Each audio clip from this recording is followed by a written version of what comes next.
በኢትዮጵያ ሰማይ ስር የነዳጅ ዋጋ ጉዳይ ከኢኮኖሚያዊ ስሌት ባለፈ የብዙዎችን የዕለት ተዕለት ህልውና የሚወስን አንገብጋቢ አጀንዳ ሆኗል። በአንድ በኩል ገበያው ይረጋጋል፣ አቅርቦቱ ይስተካከላል የሚሉ ተስፋ ሰጪ የመንግስት መግለጫዎች ይሰማሉ። በሌላ በኩል ግን በሳምንቱ ይፋ የሚደረጉት መረጃዎች የብዙዎችን ኪስ የሚፈትኑና የመግዛት አቅምን የሚያዳክሙ ሆነው ይገኛሉ። በተለይም በትናንትናው ዕለት ይፋ የሆነው ከፍተኛ የዋጋ ጭማሪ በትራንስፖርት ዘርፉና በሸማቹ ማህበረሰብ ላይ የፈጠረው ስነ ልቦናዊና ኢኮኖሚያዊ ድንጋጤ ጉዳዩን ከነዳጅ ባለፈ ወደ ፖሊሲና ወደ ዓለም አቀፍ ጫናዎች ክርክር አሸጋግሮታል። በዛሬው ዝግጅታችን ይህንን በኢትዮጵያ ታሪክ ታይቶ የማይታወቅ የነዳጅ ዋጋ ጭማሪንና ተያያዥ ጉዳዮችን በጥልቀት እንቃኛለን። የመንግስት ባለስልጣናት ገበያው ይረጋጋል ካሉ ከአንድ ሳምንት በኋላ ለምን እንዲህ ያለ ከፍተኛ ጭማሪ ተደረገ? የታክሲ ተጠቃሚዎችና የታክሲ ባለቤቶች የወደፊት ዕጣ ፈንታስ ምን ሊሆን ይችላል? የሚሉትን ነጥቦች በዝርዝር እንመለከታለን። ከዚህም ባለፈ ለዚህ ቀውስ ዋነኛው ምክንያት በመካከለኛው ምስራቅ ያለው የሆርሙዝ ሰርጥ ውጥረት ወይስ ከዓለም አቀፍ የገንዘብ ድርጅት IMF የሚመነጨው የፖሊሲ ጫና የሚለውን ጉዳይ በስፋት እንመለከታለን። መንግስት እያደረጋቸው ያሉ ጥረቶችና በዜጎች ላይ እያረፈ ያለው ማህበራዊ ጫና ምን አይነት መልክ እንዳላቸው የምንዳስበት ልዩ ዝግጅት ስለሆነ አብራችሁን እስከ መጨረሻው እንድትቆዩ እንጋብዛለን። ቻናላችንን ሰብስክራይብ፣ ይህን ቪዲዮ ላይክ ማድረግ እንዳይረሳ። ካፍታ ቆይታ በኋላ ተመልሰን እንገናኝ።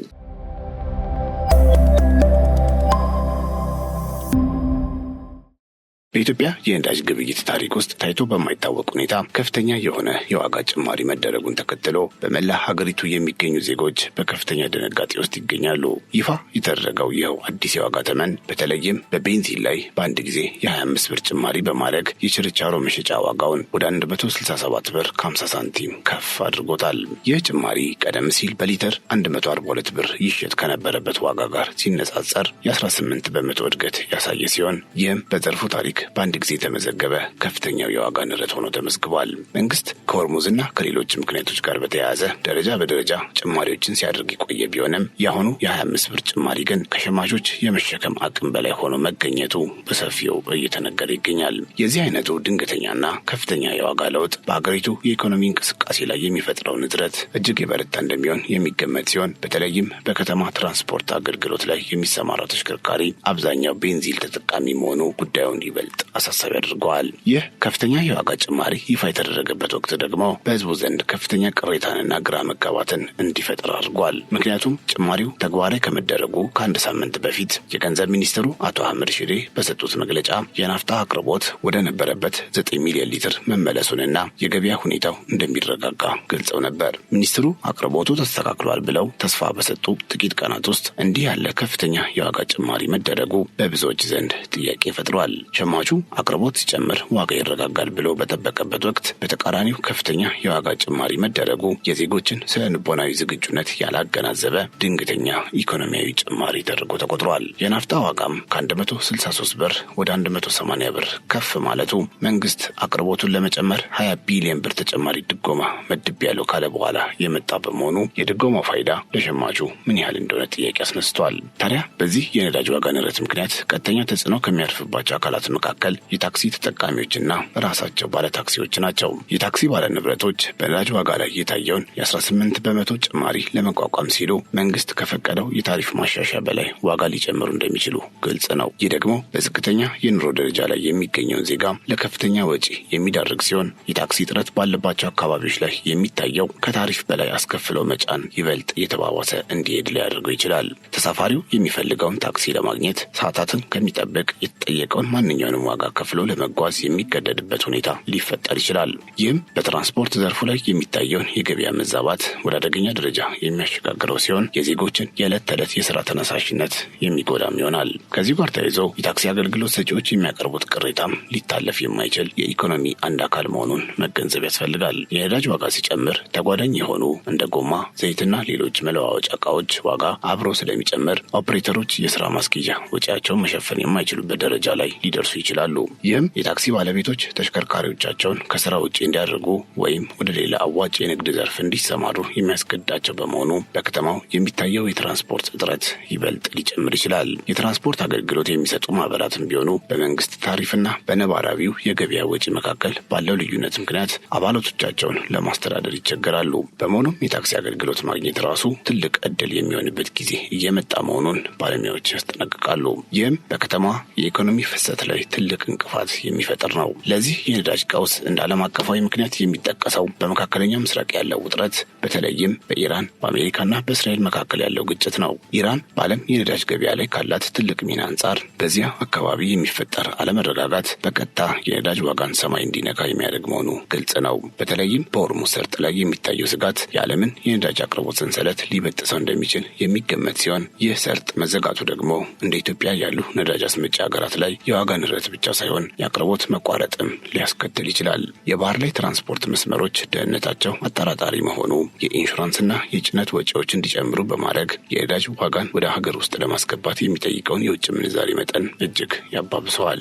ይሁን እንጂ የነዳጅ ዋጋ ጭማሪው ምክንያት ከሆርሙዝ ሰርጥ መዘጋትና ከኢራን ጦርነት ጋር ብቻ የተያያዘ ነው ብሎ መደምደም የችግሩን ግማሽ አካል ብቻ ማየት ነው። ብዙ የኢኮኖሚ ባለሙያዎች እንደሚከራከሩት ለዚህ ድንገተኛ ጭማሪ ሌላኛው ምክንያት ከዓለም አቀፍ የገንዘብ ድርጅት IMF እና ከዓለም ባንክ የሚመነጨው የፖሊሲ ጫና ነው። ኢትዮጵያ እያከናወነችው ያለው ሀገራዊ የኢኮኖሚ ሪፎርም መንግስት ለነዳጅና ለሌሎች መሰረታዊ ቁሳቁሶች የሚሰጠውን ድጎማ እንዲያነሳ የሚያስገድድ ጠንካራ ቅድመ ሁኔታን የያዘ ነው። የውጭ ዕዳ ሽግሽግ ለማግኘትና ተጨማሪ ብድር ለመውሰድ መንግስት የነዳጅ ዋጋን ከዓለም ገበያ ጋር ማመጣጠን አለበት።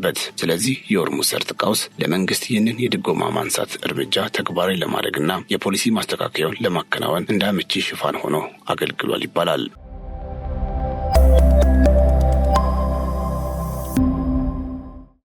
በኢኮኖሚ ሪፎርም ስም ወደ ኢትዮጵያ የገባው የነጻ ገበያ መርህ የመንግስትን የድጎማ ሸክም በመቀነስ ረገድ ጠቃሚ ቢሆንም በዜጎች ላይ የሚያሳድረው ማህበራዊ ጫና ግን የታየ አይመስልም። የነዳጅ ድጎማ በአንድ ጊዜ መነሳቱ ወይም በከፍተኛ መጠን መቀነሱ በቀጥታ የኢኮኖሚ ግሽበትን በማባባስ የዜጎችን የመግዛት አቅም ያዳክመዋል። በሪፎርሙ መሰረት መንግስት ከዓለም አቀፍ አበዳሪዎች ጋር ያለው ውል የነዳጅ ዋጋን ወደ እውነተኛው የገበያ ዋጋ ማምጣት በመሆኑ ወደፊትም ተጨማሪ ጭማሪዎች ሊኖሩ እንደሚችሉ ይገመታል። ይህ ማለት የነዳጅ ዋጋ መጨመር በጦርነት ምክንያት ብቻ ሳይሆን ሀገሪቱ በገባቸው የኢኮኖሚ ስምምነቶች ምክንያት የሚከሰት ስር የሰደደ ችግር መሆኑን መገንዘብ ያስፈልጋል። ይህ ሁኔታ ደግሞ በዝቅተኛ የኑሮ ደረጃ ላይ የሚገኘውን የህብረተሰብ ክፍል ለከፍተኛ ማህበራዊና ኢኮኖሚያዊ ቀውስ የሚዳርግ መሆኑ አጠራጣሪ አይደለም። በእርግጥ መንግስት ይህንን ዓለም አቀፋዊና ሀገራዊ የኢኮኖሚ ጫና ለመቋቋም እያደረገ ያለው ጥረትና የሚከፍለው የፋይናንስ መስዋዕትነት በቀላሉ የሚታይ እንዳልሆነ ይነገራል። ምንም እንኳ የነዳጅ ዋጋ ጭማሪ ቢደረግም መንግስት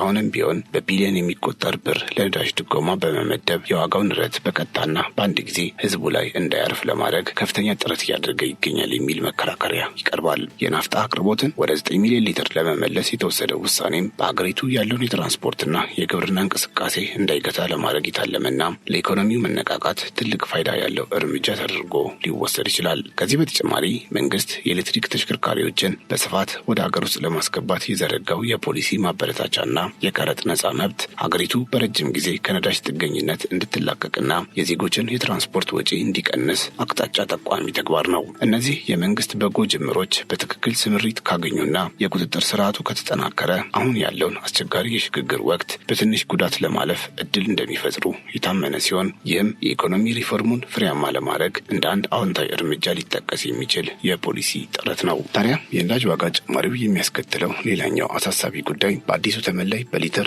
112 በመቶ ጭማሪ የታየበት የጋዝ ወይም የኬሮሲን ዋጋ ነው። ጋዝ በአብዛኛው ዝቅተኛው የህብረተሰብ ክፍል ለምግብ ማብሰያነትና ለቤት ውስጥ ብርሃን የሚጠቀምበት መሰረታዊ የኃይል ምንጭ በመሆኑ ዋጋው ከ151 ብር ወደ 320 ብር ማደጉ ድሆችን ክፉኛ የሚጎዳ ነው። ይህ ጭማሪ በታሪክ ታይቶ የማይታወቅ በመሆኑ ብዙ ቤተሰቦች ወደ ከሰልና እንጨት ፍጆታ እንዲመለሱ የሚያስገድድ ሲሆን ይህም በተዘዋዋሪ የአካባቢ ጥበቃና የደን መመናመን ችግርን ሊያስከትል ይችላል። መንግስት ጭማሪውን ለማድረግ ሲወስን ይህንን የህብረተሰብ ክፍል የሚታደግበት ሌላ አማራጭ ዘዴ አለመዘርጋቱ ትልቅ ጉድለት ተደርጎ እየተነሳ ይገኛል። ከነዳጅ ዋጋ መጨመር ጋር ተያይዞ የሚመጣው የሸቀጦች ዋጋ ንረት ደግሞ የኢኮኖሚውን ቀውስ ይበልጥ ሊያባብሰው ይችላል የሚል ስጋት አለ። ትራንስፖርት ለማንኛውም የንግድ እንቅስቃሴ መሰረት በመሆኑ የነዳጅ ዋጋ ሲጨምር የምግብ እህሎች፣ የኢንዱስትሪ ውጤቶችና የግንባታ ቁሳቁሶች ዋጋ በከፍተኛ ሁኔታ ይጨምራል። ገበሬው ምርቱን ወደ ገበያ ለማውጣት፣ ፋብሪካዎች ጥሬ ዕቃ ለማምጣትና ነጋዴዎች ምርት ለማከፋፈል የሚጠይቁት የትራንስፖርት ወጪ ስለሚጨምር የመጨረሻው ሸማች ላይ የሚጫነው ዋጋ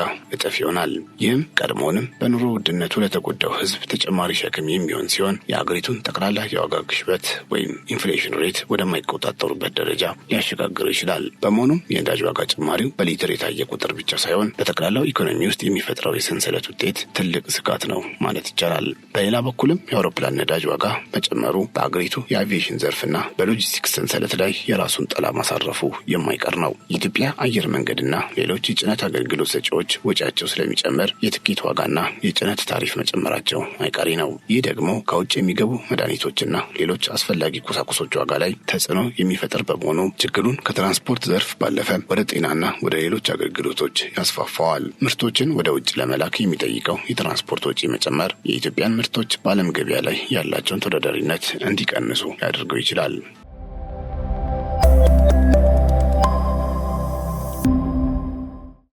በመዲናዋ አዲስ አበባ በቀጣይ ሊደረግ የሚችለው የትራንስፖርት ታሪፍ ማሻሻያም ቢሆን አሁን ካለው የነዳጅ ዋጋ ንረትና የኑሮ ውድነት ጋር ሲነጻጸር ለታክሲ ኦፕሬተሮች በቂ ላይሆን እንደሚችል ቀድሞ መገመት ይቻላል። መንግስት የታሪፍ ማስተካከያ በሚያደርግበት ወቅት ሸማቹን ከከፍተኛ ወጪ ለመጠበቅ ሲል ዝቅተኛ ጭማሪ ለማድረግ ቢሞክርም ውሳኔው የታክሲ ባለቤቶችን የስራ ማስኬጃ ወጪ የማይሸፍንና ወደ ኪሳራ የሚዳርግ ከሆነ አገልግሎቱ በከፍተኛ ሁኔታ ሊስተጓጎል ይችላል። ይህ ማለት ህዝቡ በህጋዊ ታሪፍ አገልግሎት ከማጣት ይልቅ በውድ ዋጋም ቢሆን ተንቀሳቅሶ ወደ ቤቱ መግባትን ምርጫው ስለሚያደርግ ሾፌሮች ይህንን ክፍተት እንደ መልካም አጋጣሚ በመጠቀም የራሳቸውን ዋጋ ሊጭኑ ይችላሉ።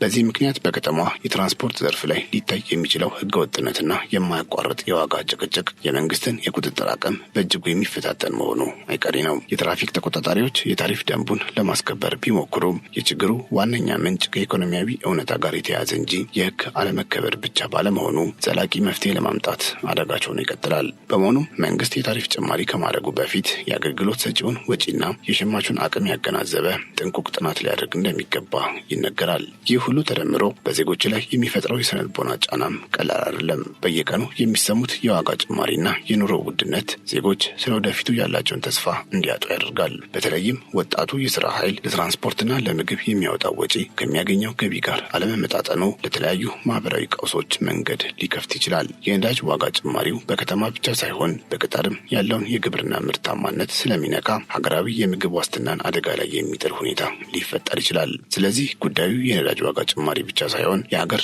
መረጋጋትና የዜጎች ህልውና ጉዳይ ሆኖ ሊታይ የሚገባው ትልቅ አጀንዳ ነው። ከዚህ ቀውስ ለመውጣት መንግስት አማራጭ የኃይል ምንጮችን በስፋት መጠቀምና በነዳጅ ላይ ያለውን ጥገኝነት መቀነስ ይኖርበታል። የኤሌክትሪክ ተሽከርካሪዎችን ወደ ሀገር ውስጥ ለማስገባት የሚደረገው ጥረት የሚበረታታ ቢሆንም አሁን ያለውን የትራንስፖርት ችግር በአጭር ጊዜ ውስጥ ለመፍታት በቂ አይደለም። የህዝብ ትራንስፖርትን በስፋት ማደራጀት፣ የባቡር መስመሮችን በአግባቡ ስራ ላይ መዋልና ለትራንስፖርት ዘርፉ ልዩ ድጋፍ ማድረግ ያስፈልጋል። እንዲሁም ከዓለም አቀፍ አበዳሪ ተቋማት ጋር የሚደረጉ ድርድሮች የዜጎችን የመኖር ህልውና ባላከበረ መልኩ መሆን የለባቸውም። የኢኮኖሚ ሪፎርም መምጣት ያለበት ህዝብን ለመጥቀም እንጂ ህዝብን ለከፋ ችግር አሳልፎ ለመስጠት መሆን እንደሌለበት በብዙዎች ዘንድ በጽኑ የሚታመንና የሚመከር የፖሊሲ አቅጣጫ ነው። እርግጥ መንግስትም ቢሆን ይህንን ዓለም አቀፋዊና ሀገራዊ የኢኮኖሚ ጫና ለመቋቋም እያደረገ ያለው ጥረት የሚናቅ እንዳልሆነ መረዳት ያስፈልጋል። ምንም እንኳ የዋጋ ጭማሪ ቢደረግም መንግስት አሁንም ቢሆን በቢሊዮን የሚቆጠር ብር ለነዳጅ ድጎማ በመመደብ የዋጋው ንረት በቀጥታ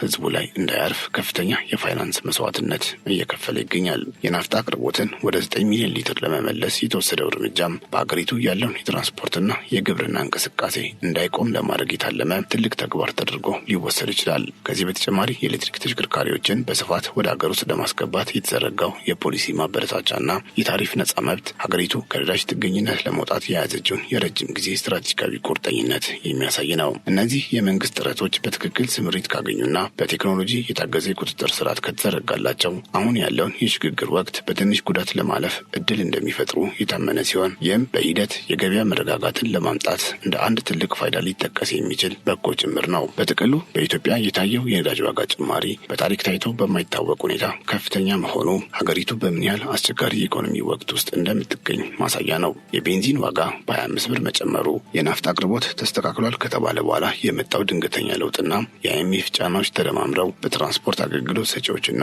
በተጠቃሚው ላይ ትልቅ ፈተና ደቅነዋል። የሆርሙዝ ሰርጥ ስጋትና የመካከለኛ ምስራቅ ጦርነት እንደ ሽፋን ቢጠቀሱም የችግሩ ሌላው ምንጭ ግን ስር የሰደደው የኢኮኖሚ መዋቅርና የፖሊሲ ለውጥ ነው ማለት ይቻላል። ወደፊት የሚደረጉ ማናቸው ማስተካከያዎች የዜጎችን የመግዛት አቅም ያገናዘቡ ካልሆኑ የሀገሪቱ የኢኮኖሚ መረጋጋት ይበልጥ አደጋ ላይ ሊወድቅ ይችላል። በመሆኑም መንግስት ይህንን የነዳጅ ቀውስ ለመቆጣጠር ብርቱ ጥረት ማድረግ የሚጠበቅበት ወሳኝ ወቅት ላይ እንገኛለን። ለዛሬ አበቃን። አብራችሁን ስለነበራችሁ እጅግ እናመሰግናለን።